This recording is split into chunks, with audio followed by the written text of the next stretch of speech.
Isang mapagpalang araw po sa ating lahat. Ako po si Nicole Castillo and welcome po sa aking daily devotion. So, ang topic po natin ngayon is binding and loosing. So, kapag sinabi pong binding and loosing is these terms were part of Jewish rabbinic teaching and were used to describe the authority to make decisions about what is permitted for forbidden um, under the law. Jesus applied concept to church discipline. So, ayon po sa sa Matthew chapter 16 verse 19, I will give you the keys of the kingdom of heaven, and whatever you bind on earth shall be bound in heaven, and whatever you loose in heaven. So, ayon po sa ating katuruan, the keys of the kingdom represent stewardship. So, yung mga leaders ng church, yun daw po yung kumbaga pinagkatiwalaan na yung mga rules and regulations, pati yung pag-interpret sa Bible, kumbaga ipinagkatiwala sa kanila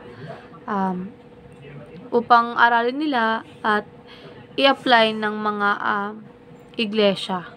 So, kumbaga sila ang tagapagturo ng salita ng ating Diyos. So, next is binding and loosing refer to church discipline. So, ito naman po is tungkol po ito sa mga ano yung pinagbabawal at kung ano yung pinahintulutan para po sa ating church discipline. So, next is God deeply values the purity of His church. So, yung gusto po ng ating Panginoong Diyos ay ang church po natin is maging pure. So, kumbaga po, yung mga leader po ng church ay sila po yung mga pinagtiwalaan nga po upang i-correct ang mga members ng church. Pero hindi naman po ibig sabihin na sila na po ang laging nasusunod or sila na yung pinaka-boss. Kumbaga, kung may kamalian man sila, pwede rin po silang i-correct ng mga members. Ayun po. So, para naman po sa ating application, avoid binding and losing spiritual powers.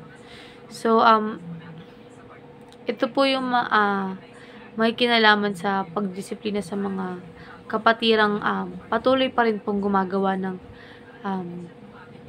masasamang gawain o ng kasalanan po. So, next naman po is be open to correction from fellow Christians. Kapag may kamalian man tayo, ay hayaan po natin i-correct tayo ng ating mga kapwa kapatiran. And wag po tayong magmatigas, makinig na lamang po tayo or magpakumbaba. So, last po is submit to the leadership of your church. Kapag may mali ka ay magpasakop ko na lang or magpakumbaba at magpatuwid na rin. And ayun lamang po, and maraming salamat po.